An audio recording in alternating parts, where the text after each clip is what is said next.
Salut les artistes et bienvenue à Cava chez soi pour notre studio Cava comme tous les jeudis. Alors cette semaine, nous nous sommes concentrés sur l'art des lettres et des mots. Donc aujourd'hui, comme promis, nous allons faire un projet de style graffiti. Voici le projet que moi j'ai fait. Pour ce projet, comme vous voyez, nous allons illustrer et faire le lettrage d'un mot. Ça peut être votre nom ou un mot que vous aimeriez voir plus souvent et illustrer. Et puis aussi, nous allons travailler des techniques de fond. Ici, celui que j'ai fait, c'est plein de petits cœurs. Ça a été inspiré par le travail d'un artiste de New York qui s'appelle Jay Goldcrown. Il est connu pour faire des énormes murailles recouverts de cœurs multicolores, comme vous voyez ici. Et j'aime bien l'effet. Vous pourriez choisir d'autres choses si vous préférez. C'est vraiment ouvert à votre créativité, mais ceci est ce que j'ai choisi. Maintenant, pour peinturer avec moi, voici ce dont vous allez avoir besoin. Premièrement, une surface à peinturer. Ici, c'est une toile, mais vraiment, comme toujours avec l'acrylique, vous pouvez peinturer sur n'importe quoi.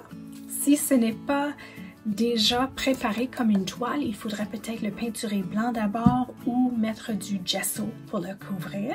Vous allez aussi avoir besoin d'un papier pour pratiquer votre lettrage. Je suggère que vous écrivez votre mot à plusieurs reprises et que vous jouez légèrement avec l'emplacement et la forme des lettres jusqu'à ce que vous créez quelque chose qui vous plaît beaucoup. N'oubliez pas que nous voulons que notre mot prend la majorité de la surface et donc il faudrait quand même travailler assez grand et élargir, grossir les lettres pour qu'ils prennent pas mal d'espace. Pour la partie dessinée, vous allez certainement vouloir un crayon à mine et peut-être une gomme effacée.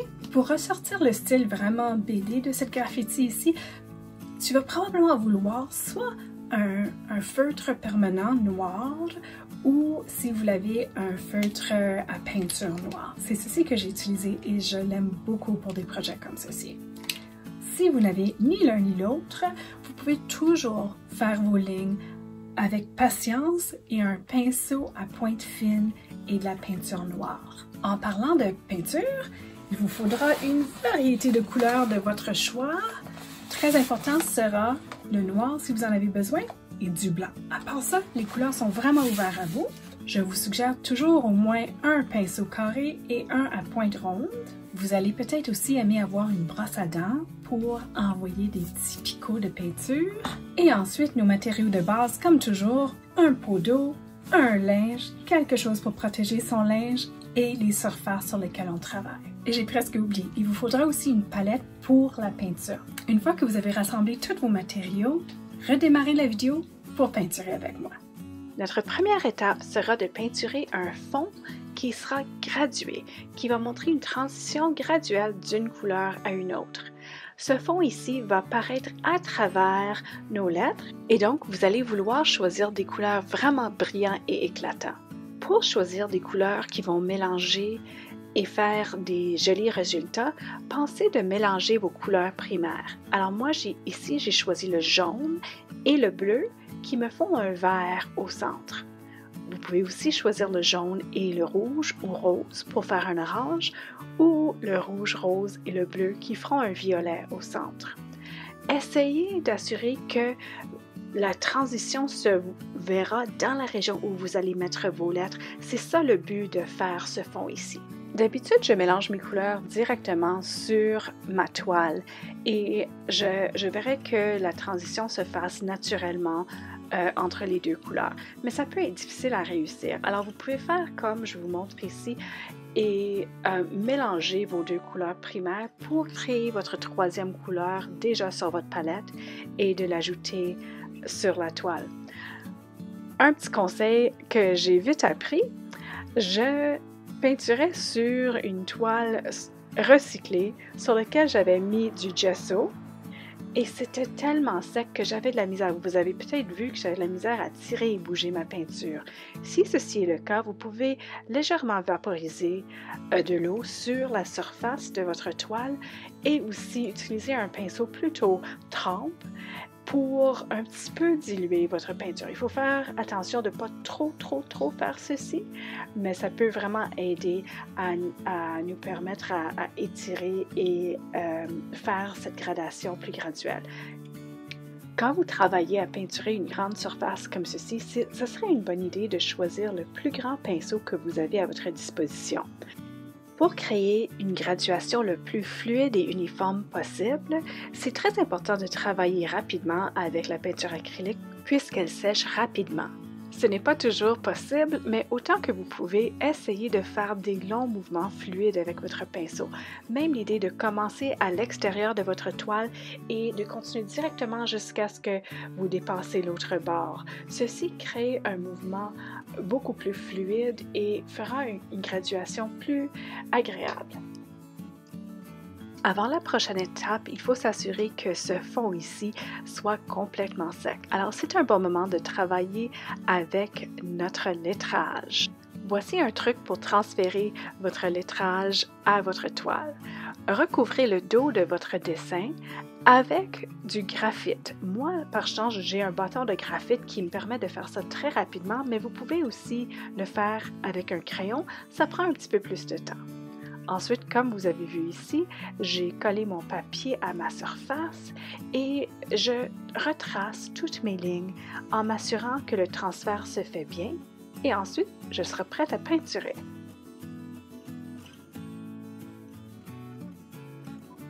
Avec nos lettres bien transférées sur la toile, c'est le temps de peinturer l'espace négatif autour des lettres. Je vous suggère de choisir une couleur plus foncée et complémentaire. Donc ici, j'avais des tons de vert et jaune dans mon image et le complément naturel, c'était un violet. Alors j'ai pris un violet très sombre et je vais peinturer au complet le fond de ma toile pour faire ressortir mes lettres. Comme vous voyez, dans les petits coins, je passe à mon pinceau rond pour travailler les détails et dans les grandes régions, pour travailler plus vite, je vais prendre un de mes plus grands pinceaux et ceci me permettra de travailler d'une façon efficace.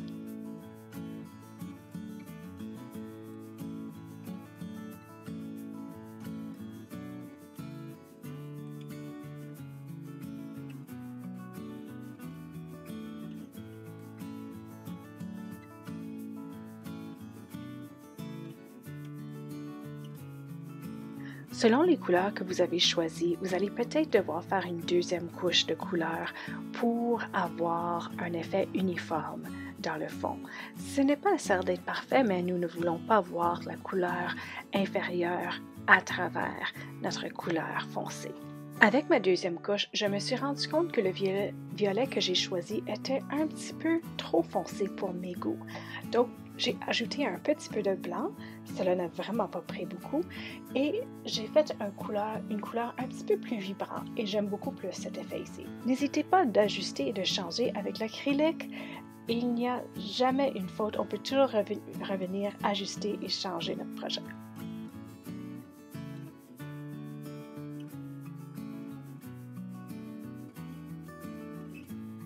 Une fois que votre fond est complet, je suggère fortement que vous ne faites pas comme moi et que vous laissez complètement sécher le fond.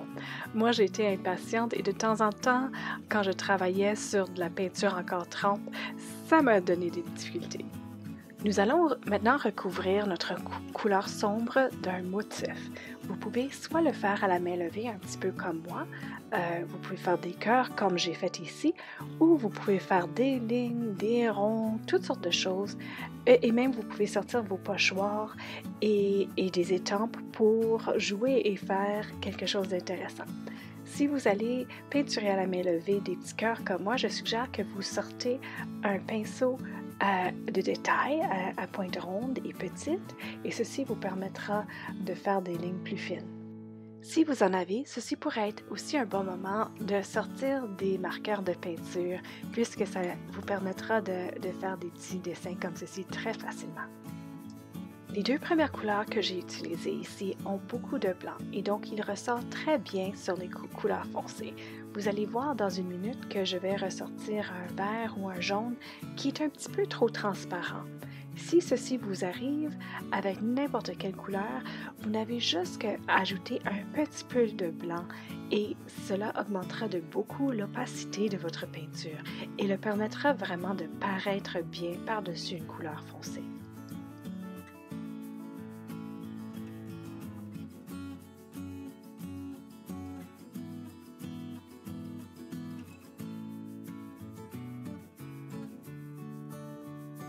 Si vous décidez de faire ce motif de cœur comme moi qui a été inspiré par l'artiste Jay Goldcrown, choisissez 4 ou 5 couleurs que vous allez utiliser et mettant les cœurs.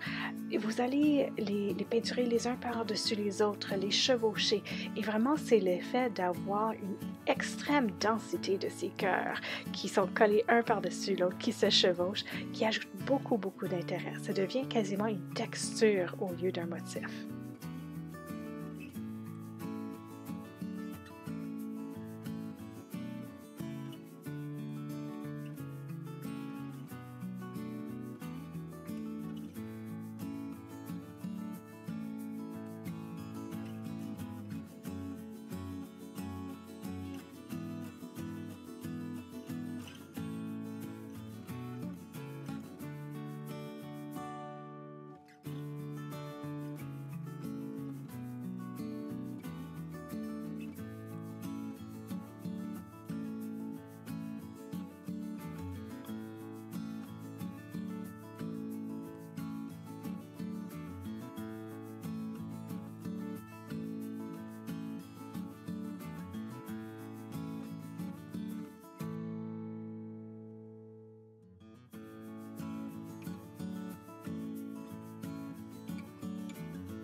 À ce point ici, je commençais à me demander si j'avais fait un dégât. Il y avait tellement de cœurs. Est-ce qu'on pouvait même voir les cœurs clairement? Mais j'étais très contente par l'effet final, alors poussez, continuez, ça va bien fonctionner.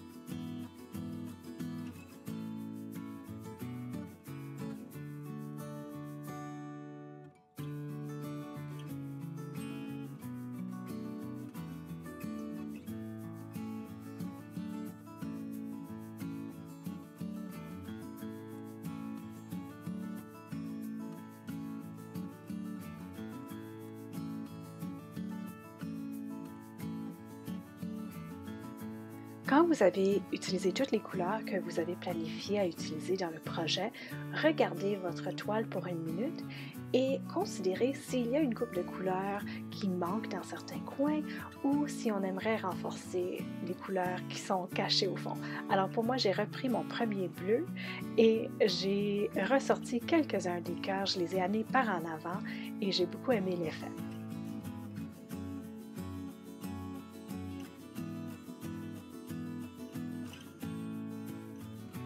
Une fois que le fond est complet, nous allons dessiner un cadre autour de notre mot. Moi, j'ai choisi de faire une forme qui paraît un petit peu comme une petite explosion, mais vous pouvez aussi faire un carré, un rectangle, un cœur, un cercle, vraiment selon vos goûts. Et ensuite, nous allons peinturer l'extérieur pour qu'il ait l'air comme un mur. J'ai choisi de faire un gris. Mon gris est actuellement un mélange de toutes les couleurs que j'ai utilisées dans mes cœurs et je l'ai ajusté pour créer un gris. Vous pouvez évidemment en faire juste avec du noir et du blanc aussi. Et pas tous les murs sont gris.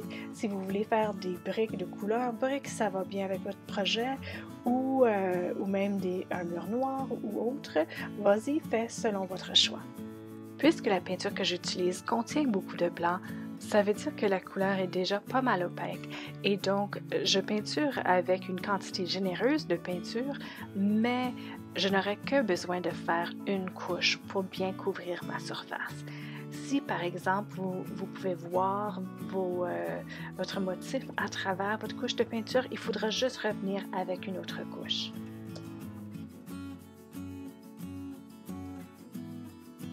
Avant même que mon gris soit sec, j'ai mélangé une couleur un petit peu plus foncée. Pour moi, cela demandait d'ajouter plus de mon violet foncé et j'ai décidé de peinturer des lignes pour mes briques. Alors, je ne suis pas en train de peinturer des lignes super droites. Si vous pouvez voir, je suis un petit peu en train de taponner avec mon pinceau. Au lieu de tirer autant, je fais tap, tap, tap, tap, tap pour créer des lignes. Et ceci me donnera une forme un petit peu plus organique, comme on verrait dans un mur de briques. Vous pouvez arrêter ici si vous le désirez, mais moi j'ai voulu ajouter un petit peu plus de texture. Donc j'ai pris ma brosse à dents et mon gris foncé et j'ai éclaboussé de la peinture un petit peu partout autour de ma toile. Comme vous voyez, j'ai décidé que je ne voulais pas cette couleur foncée sur mon motif central, donc j'ai pris un papier pour un petit peu le préserver, le protéger. Par la suite, je suis revenue avec du blanc. J'aime beaucoup l'effet du blanc, des petits points de blanc dans une œuvre et ça ne me dérangeait pas du tout d'avoir du blanc dans ma partie centrale, donc je ne protégeais plus mon motif avec cette partie ici. Avant de passer à la dernière étape du projet, assurez-vous que toute la peinture qui est déjà sur votre toile soit complètement sèche. Notre dernière étape dans ce projet ici sera de ressortir nos lettres et notre motif en traçant le contour avec des lignes noires. Moi, j'ai décidé d'utiliser un stylo feutre rempli de peinture acrylique. J'aime bien l'effet puisque c'est vraiment uniforme avec la peinture que nous avons déjà sur le projet. Mais vous pouvez aussi faire ceci avec un stylo feutre style Sharpie permanent noir ou encore une fois avec un pinceau très fin et de la peinture noire. Il faut dire que ça prend un petit peu plus de patience, par exemple. À la toute fin, j'ai décidé que j'aimais l'idée de dessiner un petit peu des petites gouttelettes de peinture qui tombaient. Et ensuite, cela m'a inspiré d'ajouter des grosses gouttes de peinture noire sur ma surface. Donc, avec mon feutre de peinture, je l'ai beaucoup secoué pour laisser tomber des gouttes de peinture. Vous pouvez évidemment aussi faire ceci avec un pinceau. Et finalement, j'aime toujours la petite magie des éclats blancs dans un projet. Et donc, j'ai décidé de prendre mon stylo feutre blanc et d'ajouter des petites lignes et des petits points pour ajouter des éclats de lumière sur mon lettrage. Vous pouvez certainement faire ceci avec un pinceau aussi. Et puis, qu'est-ce que vous avez pensé du projet? Quel mot est-ce que vous avez décidé d'utiliser? Je suis vraiment curieuse de voir vos projets. Alors, voici encore le projet que moi j'ai fait. Comme je vous ai dit avant, mon fond ici a été inspiré par l'artiste Jay Goldcrown de New York, mais il y a tellement de différents styles que vous pouvez utiliser ici. Beaucoup d'artistes, je pense notamment de Banksy, si vous les connaissez, utilisent des pochoirs pour faire leurs projets de murailles. Les pochoirs sont très populaires avec les artistes de la rue puisqu'on peut rapidement créer des formes intéressantes et complexes à l'aide d'une bombe de peinture. Les artistes, comme j'ai mentionné Banksy, il est vraiment connu, il va préparer ses pochoirs complexes à la maison et puis là, il va sortir les mettre sur des espaces publics. Moi, j'utilise le mot style graffiti pour expliquer un petit peu le genre de lettrage que j'ai fait sur notre toile ici. Mais il faut dire que beaucoup des artistes de la rue n'apprécient pas ce mot-là parce que le graffiti est attaché un petit peu à l'aspect illégal, d'aller faire du graffiti sur un mur où on n'est pas invité. Tandis qu'il y a des sérieux artistes de la rue qui transforment nos villes et nos espaces publics avec leurs magnifiques murailles et qu'on apprécie tellement. Il y a des festivals ici en ville même où on encourage les artistes internationaux même de venir puis créer de l'art public sur les murs. Alors il y a vraiment une culture très positive et intéressante dans l'art de la rue et des murailles qui n'est pas nécessairement ce qu'on voudrait décrire comme graffiti. Alors je vous laisse avec juste cette petite pensée-là. Comme toujours, si vous essayez le projet, n'oubliez pas de prendre une photo et de le partager avec nous. C'est tellement excitant et inspirant de voir ce que vous créez que j'apprécie tellement chaque image qui me vient. Maintenant, si vous prenez l'image et vous voyez ceci sur Facebook, vous pouvez partager l'image ou la vidéo directement en dessous de cette vidéo ici. Autrement, vous pouvez partager vos œuvres sur les médias sociaux en utilisant #CavacheSoi, en les taguant avec Galerie Cava. Et bien sûr, vous pouvez toujours m'envoyer vos œuvres directement à nadia@whimsical.inc. Demain, c'est la dernière journée de notre semaine Cava chez soi. Et comme toujours, je vais vous offrir un défi rigolo tiré au sort. Et si vous aimeriez savoir c'est quoi, revenez ici demain après-midi pour en découvrir plus. À demain!